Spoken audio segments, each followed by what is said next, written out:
जय हिंद दोस्तों। आज हम लोग देखेंगे इस क्लास में भारतीय संविधान एवं राज्य व्यवस्था। सबसे पहले समझ लेते हैं कि हमारे संविधान में कितने भाग हैं, कितने आर्टिकल हैं और कितने उसमें अनुसूचियां हैं। तो हमारा भारतीय संविधान जो है 22 भागों में इसमें अनुच्छेद जो है 395 है और अनुसूची जो है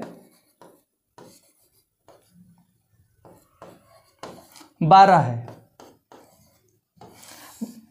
इसमें 22 भाग, 395 अनुच्छेद और 12 अनुसूचियों में अगर वर्तमान की बात की जाए, ये जो है मूल अनुच्छेद है। वर्तमान में 448 प्लस हो गए हैं। ठीक है, अब 448 प्लस कैसे हो गए हैं? जैसे अनुच्छेद 300 है, अनुच्छेद 300 में 300 का ए है, तो ये जो है ये बढ़ते जाता है, न कि 395 से ज़्यादा होगा। 395 से ज़्यादा अनुच्छेद नहीं हो सकता है। 395 में ही उसका पार्ट ए बी सी करके जुड़ते जाता है, वही जो है बढ़ जाता है। अगर आप कॉन्स्टिट्यूशन का बुक में देखिएगा तो आपको 395 अनुच्छेद ही दिखेंगे। वैसे ही भाग जो है 22 से बढ़ करके अभी फिलहाल में 25 हो चुके हैं। तो 25 कैसे हो गए हैं? 22 भाग ही रहेगा, लेकिन भाग 4 का मान लीजिए ए है, भाग 4 में देखिएगा तो एक ए भी है। तो आज हम लोग पढ़ेंगे भाग 1 के बारे में, यानी पार्ट 1 के बारे में देखेंगे, जो कि दिया गया है संघ एवं राज्य क्षेत्र। तो चलिए देख लेते हैं, पार्ट 1 से स्टार्ट करते हैं। देखिए, संघ और उसका राज्य क्षेत्र भाग 1 में दिया गया है। पार्ट 1 में दिया गया है संघ और उसका राज्य क्षेत्र, यानी संघ यानी यूनियन। देखिए, अमेरिका में क्या है कि वहां पर फेडरेशन है। फेडरेशन क्या होता है और यूनियन क्या होता है, सबसे पहले हम लोग ये समझ लेते हैं।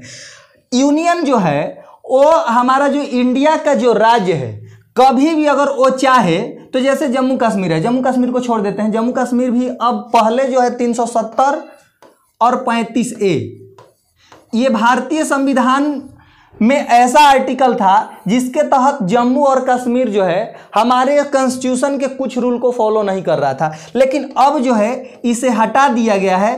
तो जैसे इंडिया में हर जगह रूल और नियम लागू होंगे, वैसे वहाँ भी होंगे।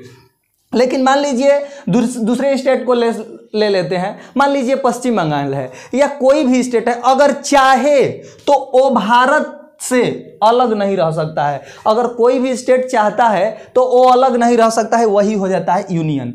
और फेडरेशन क्या होता है, फेडरल क्या होता है, उसमें क्या होता है कि जैसे अमेरिका का संविधान है, उसमें जो भी स्टेट्स हैं एक ट्रीटी के द्वारा, एक कॉन्ट्रैक्ट के द्वारा जुड़े हुए हैं। वो अगर चाहे तो अलग हो सकते हैं। अमेरिका का जो स्टेट्स हैं वो अमेरिका से अलग हो सकते हैं, वो फ्री हैं उसके लिए। लेकिन भारत के संविधान को ऐसे बेहतरीन बनाया गया है कि अगर चाहते हुए भी, अगर कोई भी स्टेट चाह रहा है तो उससे अलग नहीं हो सकता है, उसे संघ में रखा गया है। यहां पर यही दिया गया है, संघ और उसका राज्य क्षेत्र, यानी भाग हमको 1 में पढ़ना है, संघ और उसका राज्य क्षेत्र। अब राज्य क्षेत्र में क्या आ जाएगा? संघ जो है यूनियन हो गया, और राज्य क्षेत्र इसका विस्तार कहां तक है, कौन सा राज्य क्षेत्र में आएगा। तो चलिए आर्टिकल 1 से हम लोग देख लेते हैं। आर्टिकल 1 में है संघ का नाम और राज्य क्षेत्र। संघ का नाम, अब देखते हैं यूनियन नेम क्या होगा। संघ का नाम कुछ देशों ने सजेस्ट किया कि जो ट्रेडिशन है, यानी जो पहले से नाम है भारत, वही रखा जाएगा। लेकिन मॉडर्न को देखते हुए कुछ ने सजेस्ट किया कि नहीं, इंडिया रखा जाएगा। तो संघ का नाम जो है वो इंडिया और भारत रखा गया।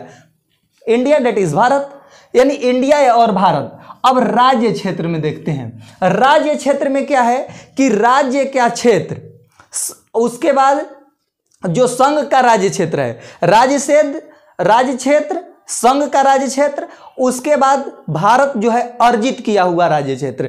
तो ये तीनों आ जाते हैं। राज्य क्षेत्र में क्या है, देखिए, राज्यों का क्षेत्र,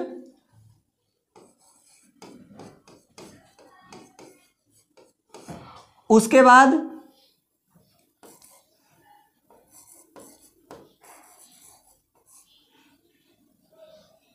संघ शासित राज्य क्षेत्र, उसके बाद इंडिया द्वारा अर्जित किया हुआ राज्य क्षेत्र।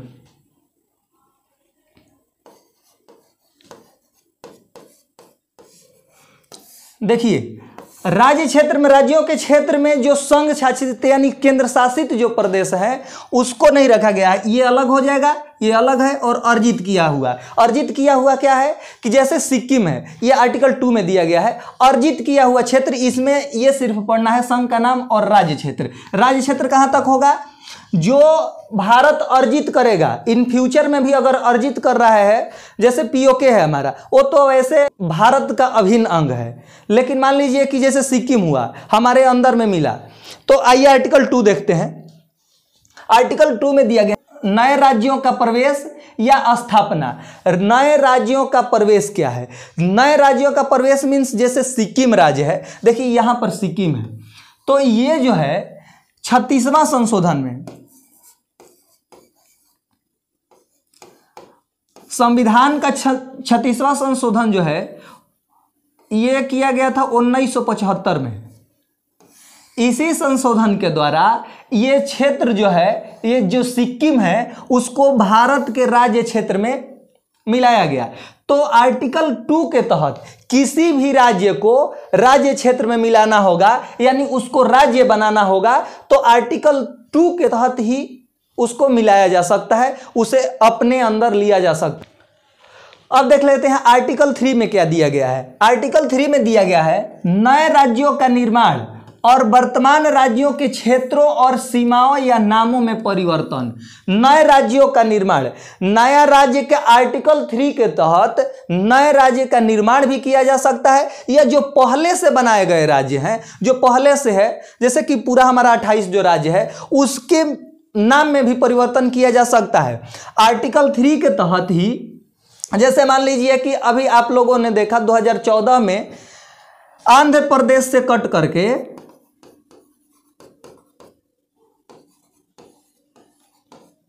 तेलंगाना राज्य गठित किया गया था। ऐसे ही बिहार से कट करके झारखंड हो गया, इसके बाद मध्य प्रदेश से कट कर, उससे भी पहले मध्य प्रदेश से कट करके छत्तीसगढ़ हो गया था।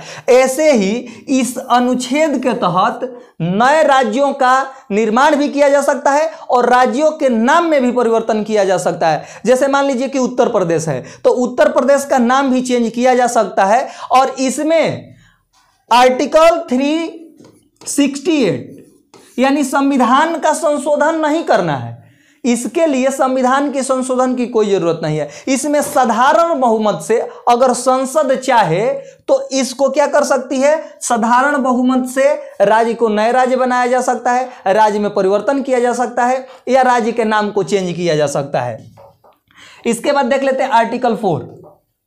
आर्टिकल 4 में दिया गया है पहली अनुसूची और चौथी अनुसूची के संशोधन तथा अनुपूरक, अनुषंगिक और परिणामिक राज्यों का उपबंध करने के लिए अनुच्छेद 2 और अनुच्छेद 3 के अधीन बनाई गई विधियां। और अनुच्छेद 2 और अनुच्छेद 3 के तहत बनाई गई विधियां क्या है, ये मैंने आपको पहले ही बताया कि इसमें जो है जो भी चीजें बनाई जा रही है, जैसे कि नया राज्य का निर्माण करना है, तो नए राज्यों के निर्माण के लिए संविधान के संशोधन की कोई जरूरत नहीं होती है, जो आर्टिकल 4 में दिया भी गया है।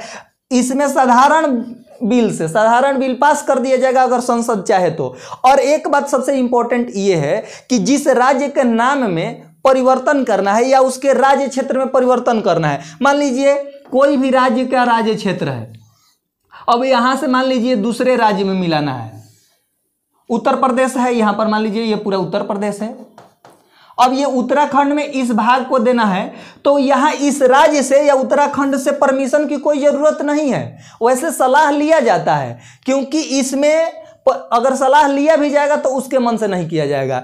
उसमें संसद जो है साधारण बिल पास करके संसद के हाथ में होता है, ये साधारण बिल पास करके ये कर दिया जाता है, उसके नाम में परिवर्तन कर दिया जाएगा, नया राज्य का निर्माण कर दिया जाएगा, उसके कुछ भाग को दूसरे राज्य में मिला दिया जाएगा। तो आई होप ये वीडियो आप लोगों को अच्छी लगी होगी। अगर अच्छी लगी है तो ज़्यादा से ज़्यादा लोगों तक शेयर करें, लाइक करें और चैनल को सब्सक्राइब करें। तो चलिए मिलते हैं फिर नेक्स्ट वीडियो में, तब तक के लिए जय हिंद।